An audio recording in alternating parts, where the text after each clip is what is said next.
दुःखातून मुक्त होतात.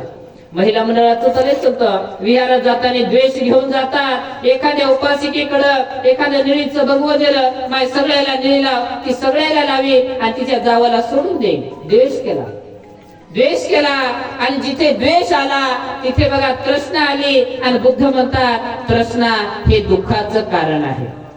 तृष्णा हे दुःखाचं कारण आहे. आणि म्हणून विहारात जात असताना ज्या कामाकरिता आम्ही विहारामध्ये गेलो, विहारामध्ये आम्ही केवळ आणि केवळ बुद्धाचं स्मरण, धम्माचं स्मरण, संघाचं स्मरण करण्याकरिता गेलो, धम्मदेशना श्रवण करण्याकरिता, ग्रहण करण्याकरिता गेलो, तर तेच आपण काम केलं पाहिजे. व्यर्थ चर्चा केली नाही पाहिजे. कोणी कोणत्या कारणानं जातं, कोणी कोणत्या कारणानं जातं. काय कायच्या गाठी भेटी होत नाहीत. माय चला संध्याकाळी जाऊता फलानी आम्हाला भेटल, तिथं तिची चर्चा होय, त्या कारणाने येतात. काय सिलवान असतात, त्या धम्मा ऐकायला येतात. आणि कायला वाटतं माय चला चहा पाणी होती, कस तरी चहा पाणी प्यायला भेटते.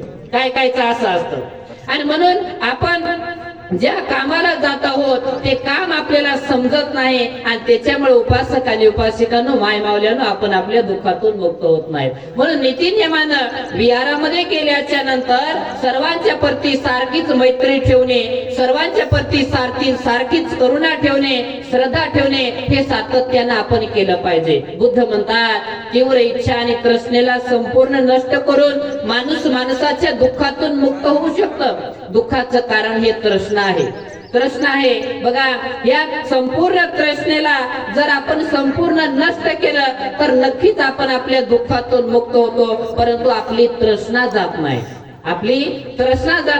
आणि त्याच्यामुळे उपासक आणि उपासिकांना आपण आपल्या दुःखातून मुक्त होत नाही. प्रथमतः ही तृष्णा काढून टाकण्याचं काम करा. पवित्र बुद्धाच्या धम्मामध्ये या तृष्णेला काढून टाकण्याचं भगवंतांनी दुसऱ्या आर्य सत्यामध्ये सांगितलं की तीव्र इच्छा आणि तृष्णेला संपूर्ण नष्ट करून माणूस माणसाच्या दुःखातून मुक्त होऊ शकतं. म्हणून प्रथमतः या तृष्णेला आपण काढून टाकण्याचं काम केलं पाहिजे. आता कित्येक महिलांना तृष्णा म्हणजे काय हे माहित नाही.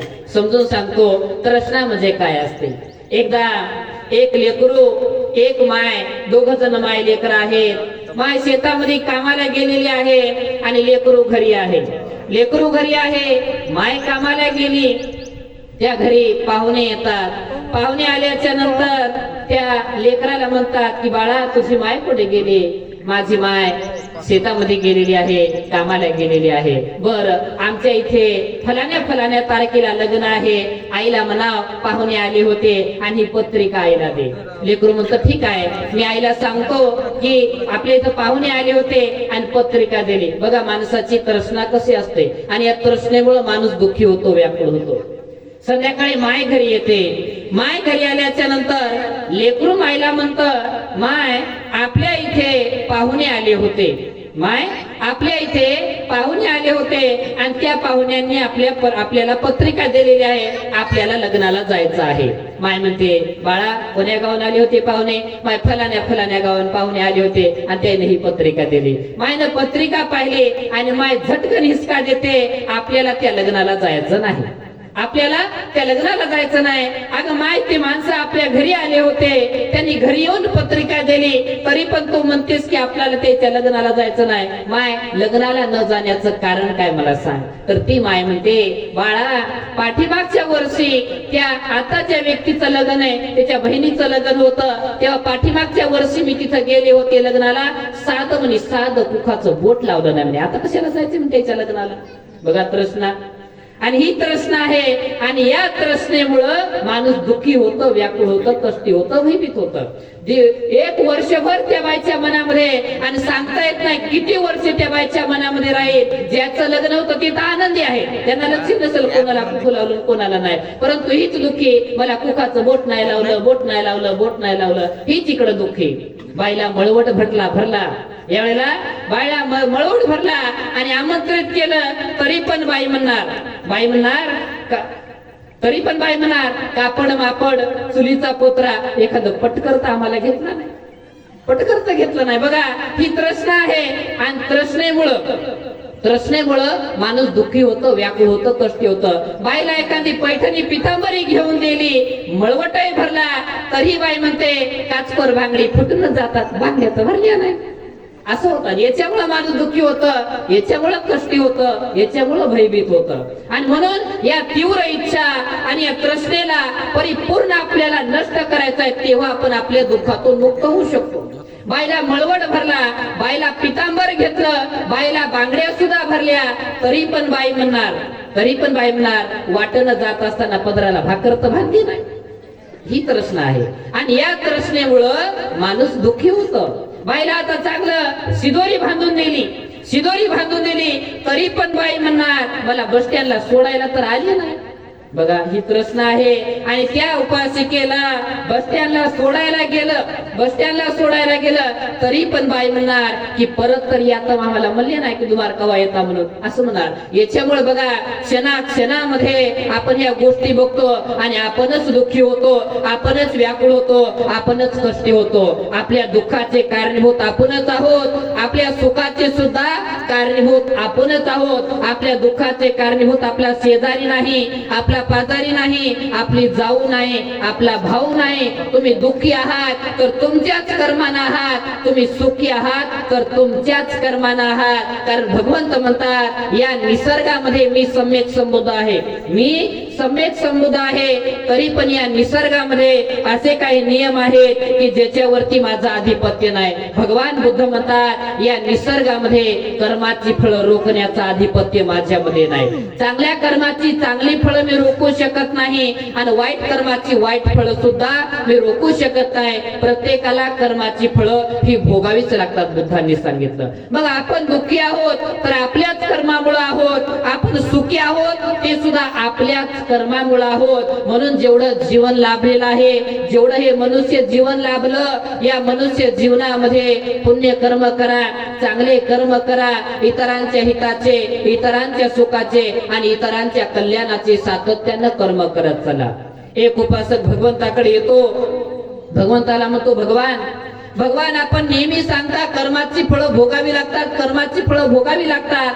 भगवान आम्हाला सांगा ही कर्माची फळं नेमकी आहेत तरी कुठं? भगवान आपण आम्हाला सांगा ही कर्माची फळं आहेत तरी कुठं? भगवान कर्माची फळं चमडीवरती आहेत काय?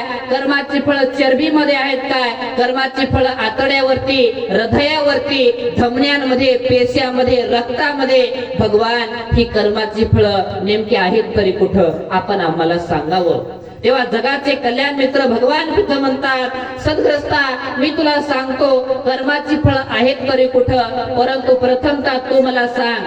सद्ग्रस्ता प्रथमतः तू मला सांग जी झाडाला फळं येतात ही फळं झाडाला येण्याच्या अगोदर नेमकी असतात तरी कुठं? झाडाची फळं पानांमध्ये आहेत काय? झाडाची फळं खोडामध्ये आहेत काय? झाडाची फळं मुळांमध्ये आहेत काय? झाडाची फळं फांटीमध्ये आहेत काय?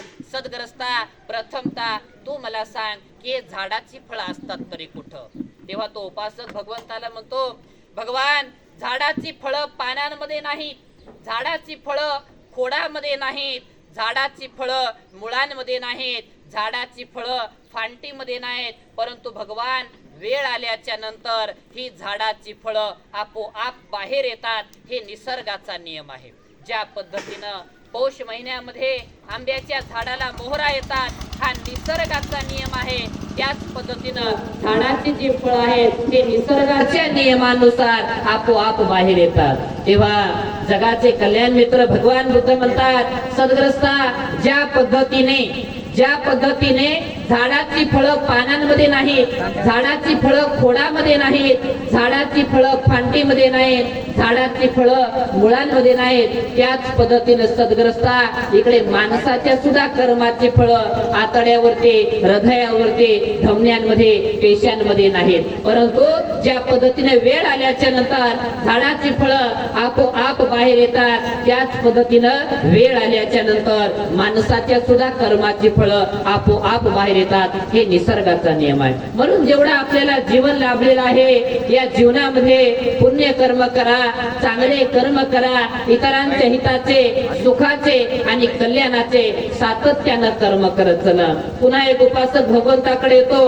भगवंताला म्हणतो भगवान या विश्वामध्ये आम्ही बघतो काही लोक इतके श्रीमंत आहेत की भरपूर श्रीमंत आहेत आणि काही लोक फारच गरीब आहेत.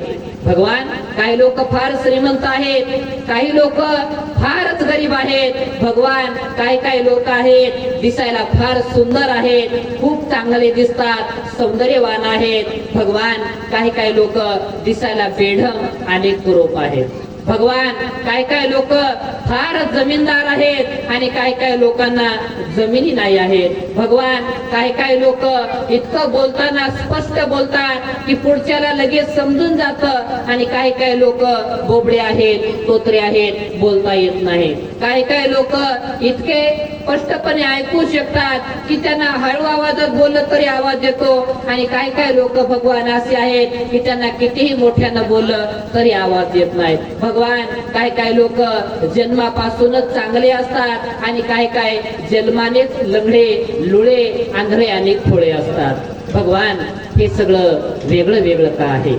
भगवान हे सगळं वेगळं का आहे? याचं कारण काय आहे? तर त्यावेळेला भगवंत म्हणतात त्या सदग्रस्ताला, सदग्रस्ता मी तुला सांगतो हे सगळं वेगळं का आहे, परंतु प्रथमतः तू मला सांग, काही जे झाड आहेत ते उंचीला कमी आहेत, काही झाड उंचीला मोठी आहेत, काही झाडांचे जे फुलं आहेत हे लाल कलरचे आहेत, काहींचे पिवळ्या तर काहींचे पांढऱ्या कलरचे आहेत. सदग्रस्ता काही झाडांची जी फळं आहेत ती खायला गोड लागतात, मधुर लागतात, रसाळ असतात, तर काहींचे आंबट असतात तर तुरट असतात. सदग्रस्ता हे झाडांच्या बाबतीत वेगवेगळं का आहे? प्रथमतः तू मला सांग.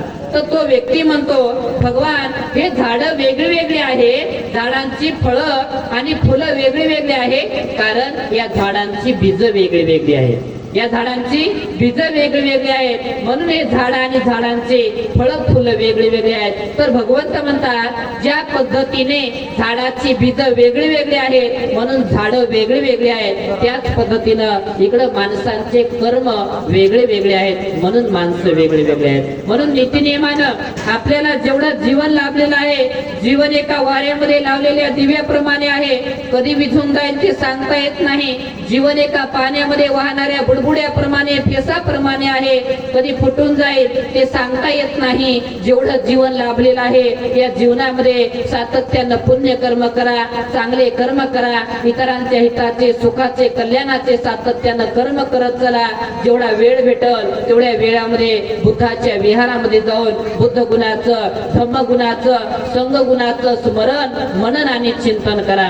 भगवंतांनी उपासक उपासिकांसाठी दानशील आणि समाधी, भिक्खून करता प्रज्ञाशील समाधी असे तत्व सांगितलेले आहे. तर विहारात गेल्याच्या नंतर आपण केवळ आणि केवळ दानशील आणि समाधी या 3 तत्वाचं आचरण केलं पाहिजे. या 3 तत्वानुसार एकमेकांसोबत आपलं संभाषण असलं पाहिजे.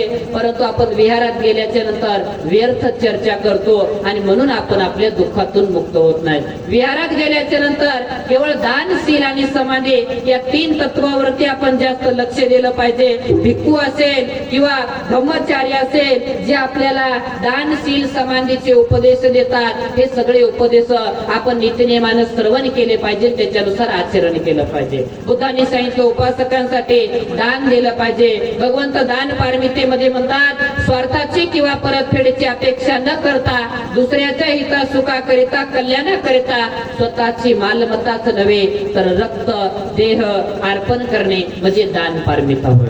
रक्त देह अर्पण करणे म्हणजे दान पारमिता. म्हणून नीतिनियमानं जसं जमेल तसं आपण दान करा, परंतु दान देताना चित्तामध्ये श्रद्धा असणे फार महत्वाचं आहे. जर श्रद्धा नसेल तर त्या दानाचा लाभ होणार नाही, त्या दानाचा फायदा होणार नाही. म्हणून बुद्ध म्हणतात, श्रद्धा हे धम्माचा पाया आहे. श्रद्धायुक्त चित्ताने दान देण्याचा प्रयत्न करा.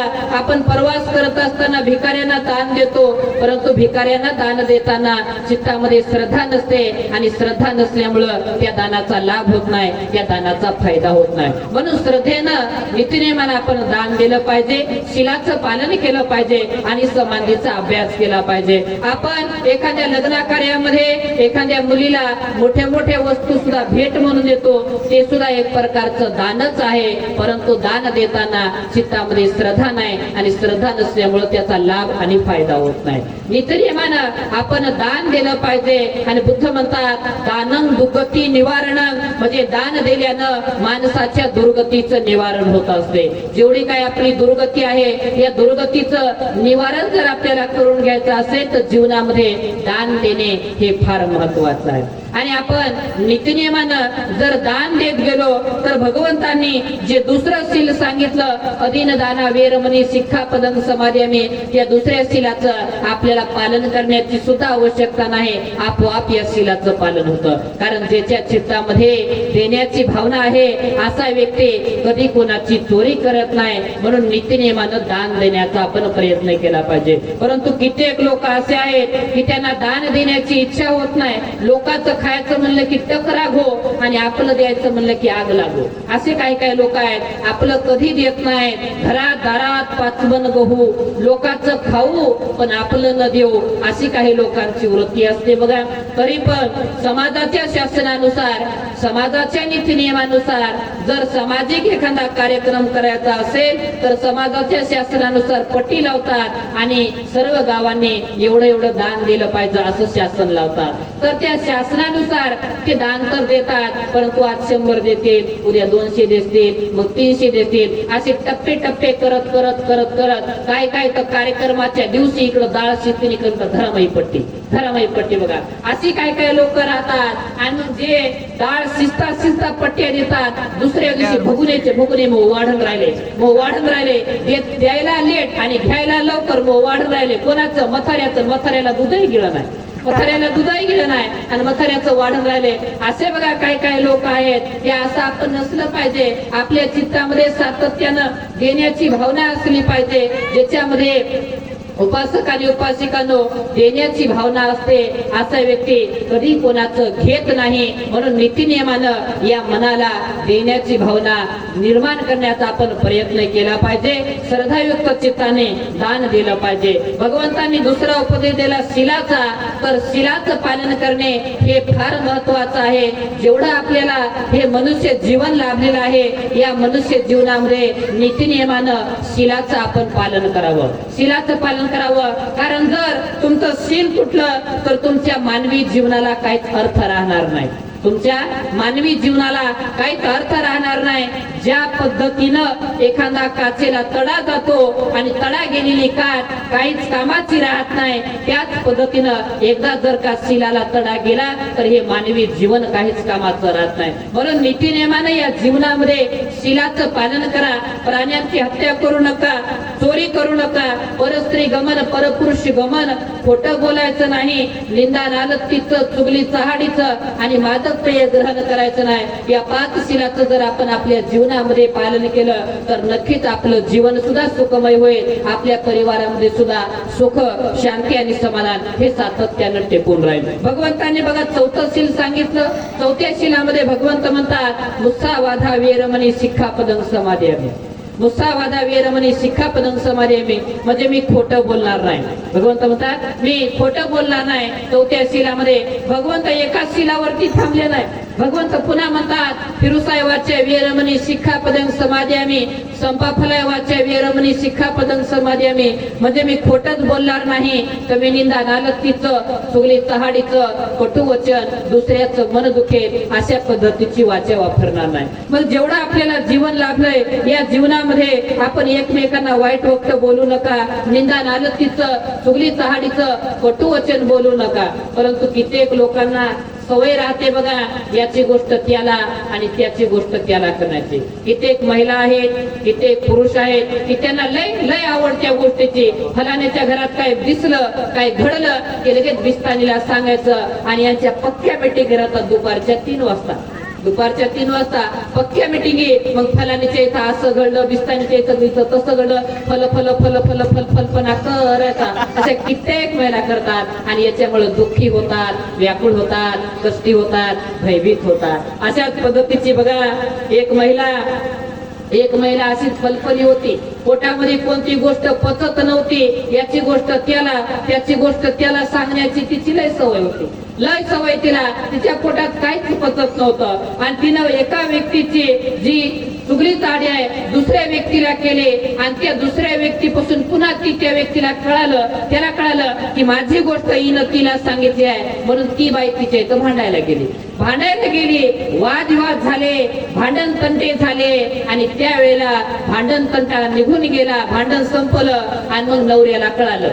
नवरा म्हणला तुला मी नेहमी सांगत असतो फलफलपणा करू नको, परंतु तुझ्या पोटात पचत नाही, याची गोष्ट त्याला त्याची गोष्ट त्याला तू सातत्यानं करतेस, म्हणून नवऱ्यानं लय चपलं बघा. संध्याकाळची वेळ होती, लय मारलं म्हणे, माय म्हणे मारू नका व म्हणे मारू नका म्हणे, तुम्हाला म्हणे कोणाला काही सांगत नाही पण मारू नका. परंतु नवऱ्यानं लय मारलं म्हणे, ठीक आहे म्हणे मी तुला मारत नाही, परंतु आता हे मारलेलं कोणाला सांगू नको. माय म्हणे कोणाला सांगत नाही पण मला मारू नका हो म्हणे, नुसतं म्हणे अंग लाल व्हायले म्हणे मारू नका. तर तेव्हा नवऱ्यानं मारणं सोडून दिलं. पण नवऱ्यानं सांगितलं होतं की बाई कोणाला सांगू नको, मारलेलं कोणाला सांगू नको. परंतु आपला फलफला स्वभाव आणि फलफल्या बायाच्या फलफल्या मैत्रिणी दुसऱ्या दिवशी 3 वाजता ती आली नाही म्हणून तिची मैत्रीण तिच्या घरी गेली आणि म्हणे होय ग रोज तू माझ्या घरी येते, चहा पोहे आपलं बोलणं गप्पा चप्पा, आणि आज म्हणे तू आली नाही हो माय म्हणे नाही, वाकडं तिकडं तोंड केलं, कारण मारलेला रात्री नवऱ्यानं वाकडं तिकडं तोंड केलं म्हणे, नाही म्हणे आले म्हणे, काय झालं म्हणे, आज म्हणे लयच वाकडं तिकडं तोंड करायचं नाही म्हणे, काय झालं म्हणे, काय नाही बरं आहे म्हणे, काय नाही झालं. आणि म्हणे मला दिसायले नेमकं झाले काय म्हणे मला सांग. म्हणे काय नाही म्हणे, बरं आहे अगं मी त्या जवळची आहे. आता बघा तिच्या तर पोटात राहत नाही, पहिलाच फलफला स्वभाव, आणि एवढं कोणी जर आग्रह केल्यानंतर न सांगाय काय झालं म्हणे, माय तुम्ही जवळची असं म्हणे, सांगलं ते चांगलं, नाही सांगलं ते चांगलं म्हणे दिवस माळवायला म्हणे, मरती व्हायला म्हणे, सवासणीला सांगायला ऐक म्हणे लय म्हणे रात्री नवऱ्यानं मारलं. आता फलफल्या बाईची फलफली मैत्रीण आणि ही मैत्रीण घरी गेली आणि नवऱ्याला सांगितलं म्हणे, माय फलाण्याच्या बायकोनं फलानीला लय मारलं म्हणे, असं झालं म्हणे, हो म्हणे असं झालं. तर दुसऱ्या दिवशी तिचा नवरा गेला पाहुणे वाट लावायला इकडं नदीकडं, पाहुणे वाटायला गेला तिकडं तिचा बी नवरा आला आणि तिचा नवरा मला वैरे म्हणे, परवा दिवशी म्हणत तू तुझ्या बायकोला लयच मारलं म्हणे, तुला कोण म्हणे तूच बायको काल म्हणली. हा घरी आला मला तुला सांगितलं होतं की कोणाला सांगू नको, तरी पण तू सांगितलं म्हणून पुन्हा एक चेपली. बघा 2दा मार खाला, जर गुपचूप बसली असते तर मार खाता आला नसता. म्हणजे आपल्या दुःखाचे कारणीभूत आपणच आहोत, म्हणून असा फलफलपणा याची गोष्ट त्याला आपण केली नाही पाहिजे. एकमेकांना बोलताना मृदू भाषेनं, करुणामय भाषेनं एकमेकांचं मन जिंकण्याचे आपली सातत्यानं वाचे असले पाहिजे. या शिलाचं आपण नित्यनेमानं आपल्या जीवनामध्ये पालन केलं पाहिजे. भगवंतांनी 5वं शील सांगितलं, सुरा मेरे म्हणजे पमादठाना, म्हणजे आपल्या जीवनामध्ये मादक पेय ग्रहण करायचं नाही. आता कित्येक लोक बघा मादक पेय ग्रहण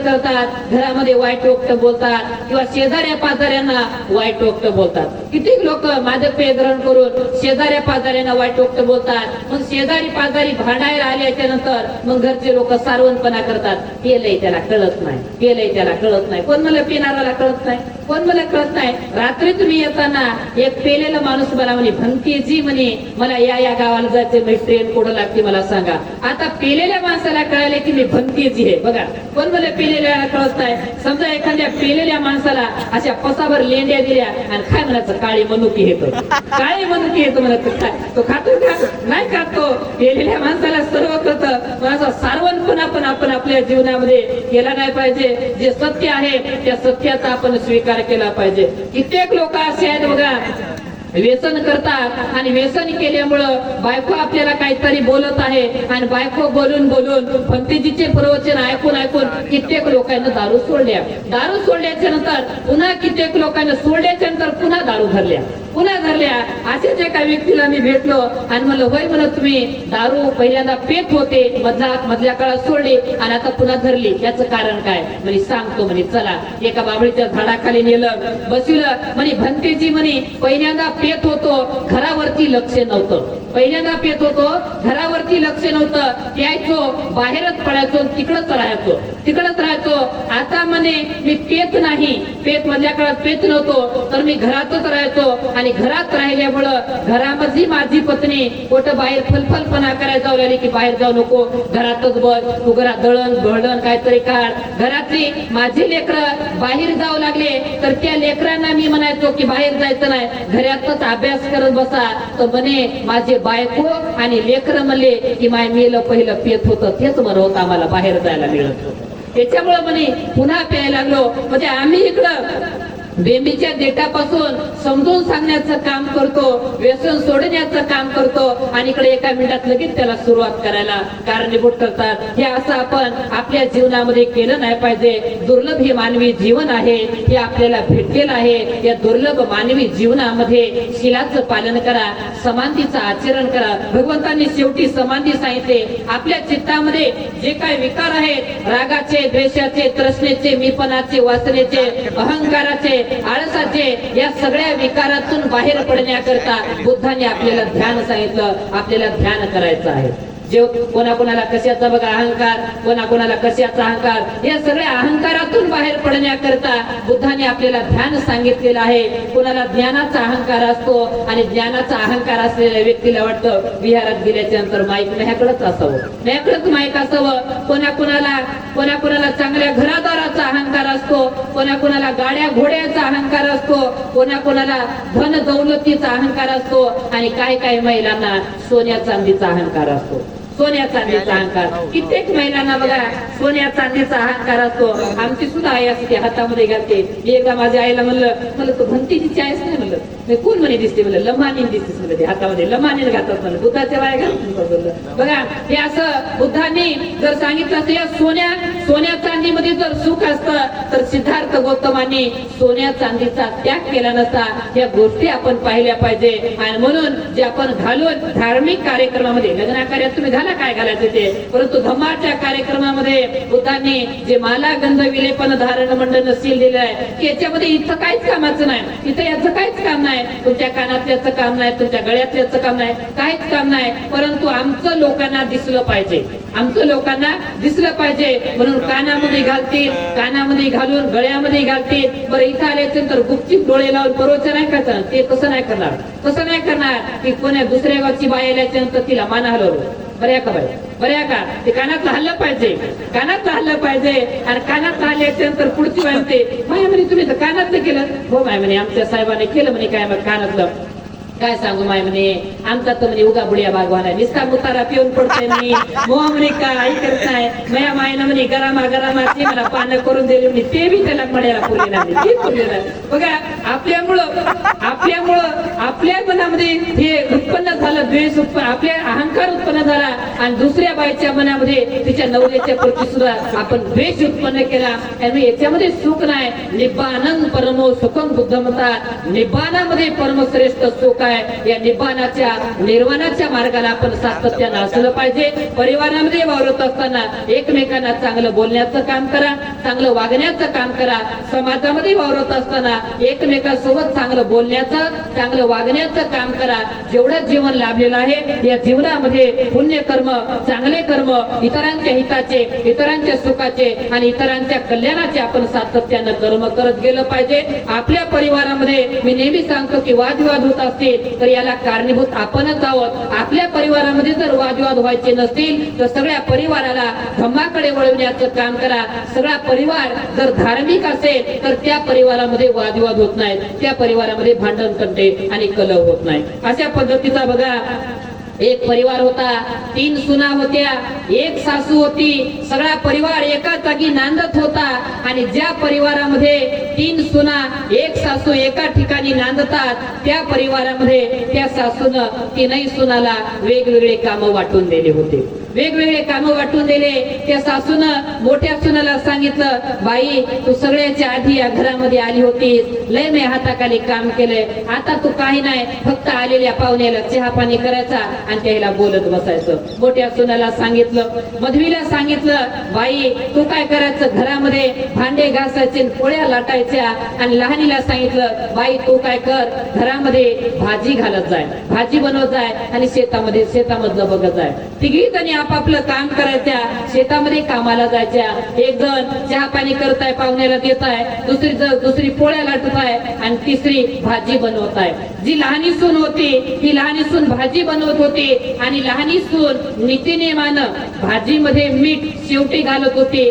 जेव्हा भाजी शिजत येईल तेव्हा भाजीत मीठ घालायचे, कारण भाजीमध्ये अगोदर मीठ घालाव तर भाजी लवकर शिजत नव्हती, म्हणून ती शेवटी ती मीठ घालायची. एक दिवस असा आला, एका दिवशी तिघीच्या कामाला लागल्याच्या नंतर लहानीनं भाजी लावली, चुलीवरती भाजी लावली. भाजीला उकळायचं बाकी आहे, त्याच्यामध्ये मीठ टाकायचं बाकी आहे आणि तिला लहानीला मधातच बाहेर जायचं कुठतरी काम आलं तर तिला वाटलं मी चुलीवर भाजी लावली, त्याच्यामध्ये मीठ घालायचं बाकी आहे, भाजी लावली त्यात मीठ घालायचं बाकी आहे, मला बाहेर जायचं आहे. मी काय करते, मधवीकडे जाते आणि मधवीला म्हणते, बाई तुम्ही काय करा, त्याच्यामध्ये थोडस मीठ घाला, मला थोडस बाहेर जायचं आहे. मधवीकडे येते. मधवीला म्हणते, बाई काय करा, मी भाजी लावली म्हणे चुलीवरती, जरासं म्हणे त्याच्यामध्ये नंतर उकळा आल्यानं मीठ टाका.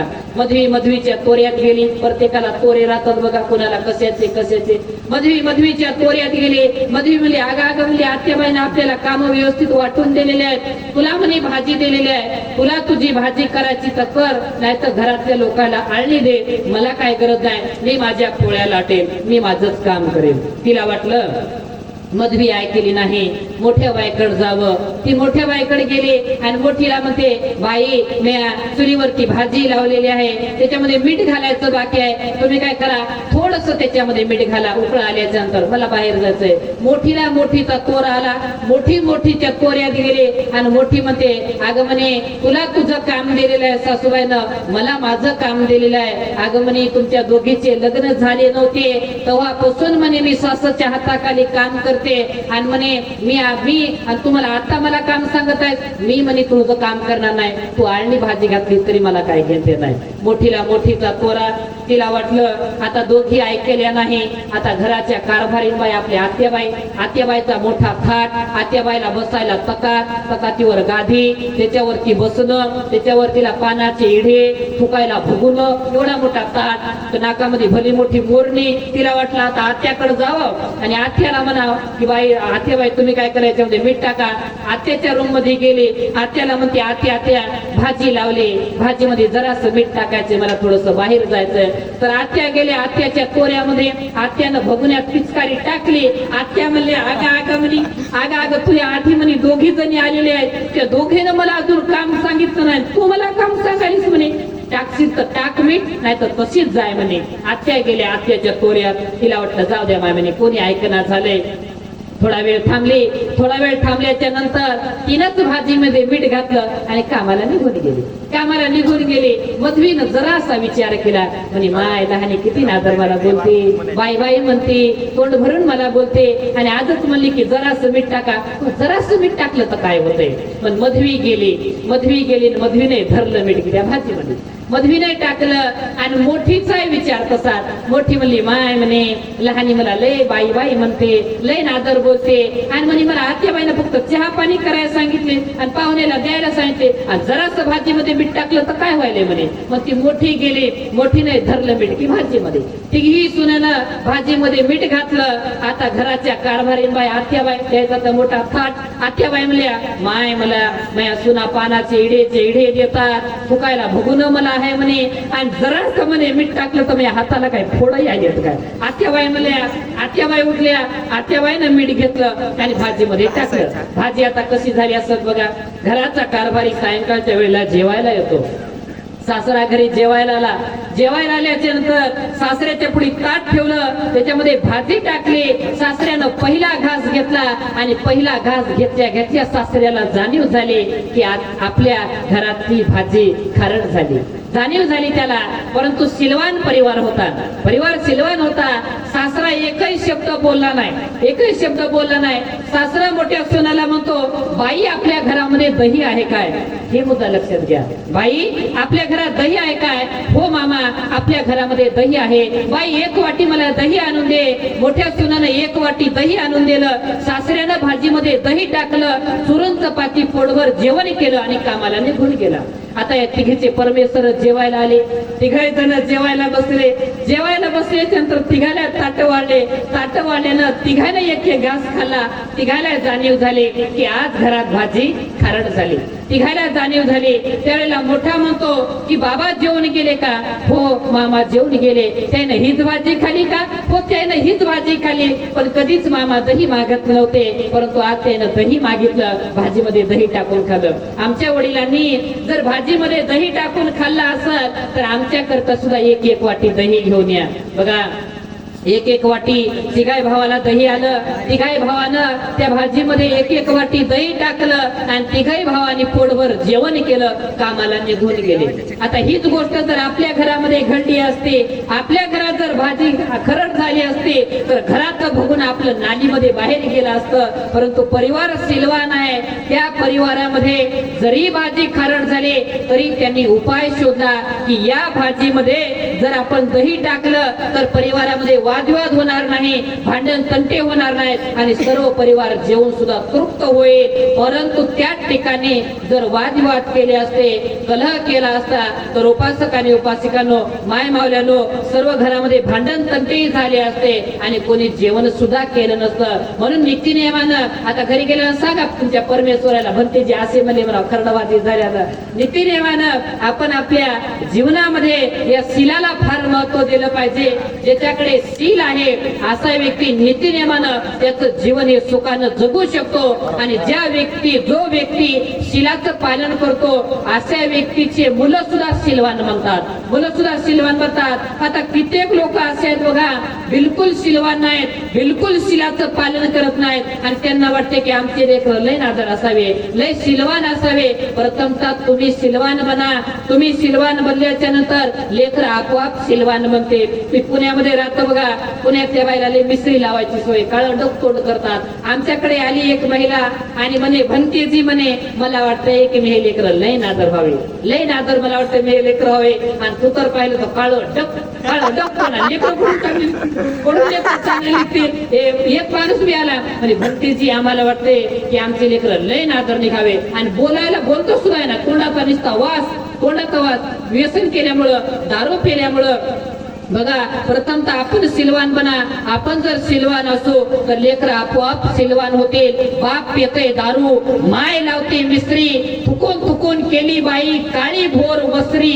माय कुल्लू मुल्लू, बापाई कुल्लू मुल्लू, दोघांच्या मध्ये जन्मले एवढूस वानेराचं पिल्लू, ते बी काळ डूस, पाठाची चव नाही. म्हणून नीतिनियमानं प्रथमतः तुम्ही सिलवान बना. तुम्ही शिलाचं पालन करा.